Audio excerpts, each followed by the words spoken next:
guys, Kristin LaVanway here. Happy New Year. I'm at Raymert Mine. Here I am with my dogs, and we just took the Xterra out today and did a little four-wheel driving trip and was super fun. I don't think this is the mine exactly, but it's a really cool fixer-upper. It's seen better days. I thought this was the perfect place to talk about my 3 words for the year. So I don't do the New Year's resolutions. They just don't work for me. I guess I'm too much of a procrastinator or an overthinker or something. I don't know, but it doesn't work. So what I do instead is I choose 3 words that kind of guide me through the year. And this, I didn't invent this. Other people have been doing it for a long time, but it works for me.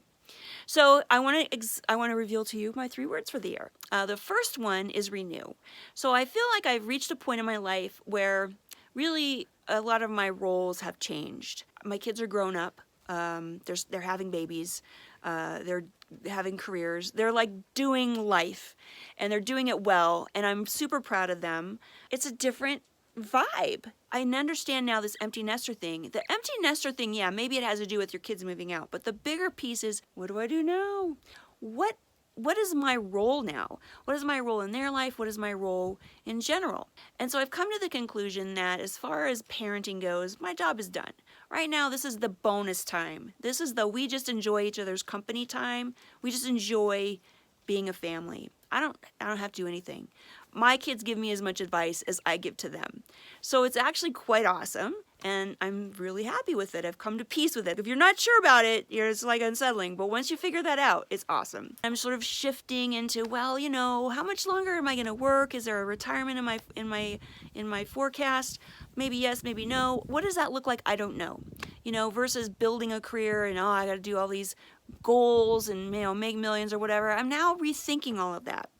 So there's a lot of things in my life that are sort of in transition right now. So that's why renew is my first word, which leads me to my second word, which is go. Basically doing what I want to do. Like, I'm not going to think about, whoa, what if this person thinks that? Or what if this and that?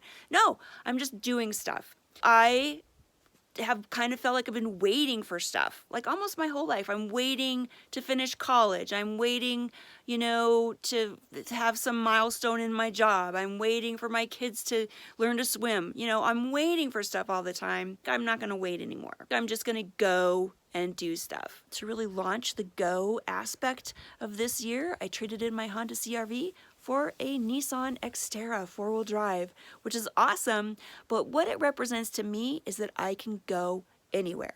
Now, as it turns out, I can go almost anywhere, and I found that out today because I did really reach my maximum capacity of 4-wheel driving in this like riverbed with these big rocks, and it was a little touch and go for a little bit there, but we worked our way out somehow, and we ended up back here in the safety of this old ruined house. So that was a good lesson. Okay, probably not the smartest thing to go by myself, but I picked what was supposed to be an easy trail. I don't know, my definition of easy and the whoever wrote this review's definition of easy, not the same, but it was super empowering, and I definitely do not regret doing it. I've got planned for August, I'm going to take a sabbatical, and for maybe 2 to 3 weeks, I'm going to go places. I'm going to go visit some national parks. I have a route kind of mapped out, sort of the rough route. I don't have the details yet, but that's going to be so fun in August, and so I'm going to be working towards that through the year, taking some smaller camping trips and things like that, and doing crazy things like this. So that's go. And then my third word is simplicity. This one is harder to explain. It's very conceptual. I do have a pretty simple life. I don't have a lot of materialistic aspects to my life. You know, my life's pretty simple. But I think the key there is that I have felt like I was missing something. And I realized that I'm not missing anything. I'm just not appreciating the simple joys in my life. Like, for example, my house. I love my house. It's old. It needs a lot of things done to it, but I really like it. And I really want to just chip away at those little projects. And in the meantime, I'm not going to feel bad about, you know, the weird carpeting I have or whatever. It's a simple joy that my house is. I've been watching the Great British Baking Show, and it makes me realize I love cooking and baking, and I haven't done that in a while. Why don't I just bake some bread? You know, there's a simple joy in baking bread or making spaghetti sauce or, you know, having some friends come over and just have a game of cards or something. Simple joys in my life. So I want to focus on that simplicity aspect of my life.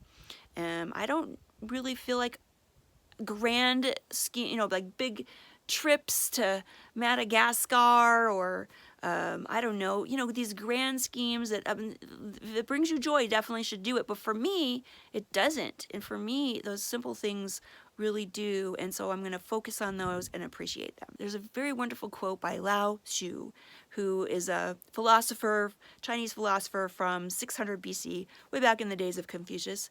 He has this wonderful quote. It goes something like this. Should have written it down, didn't.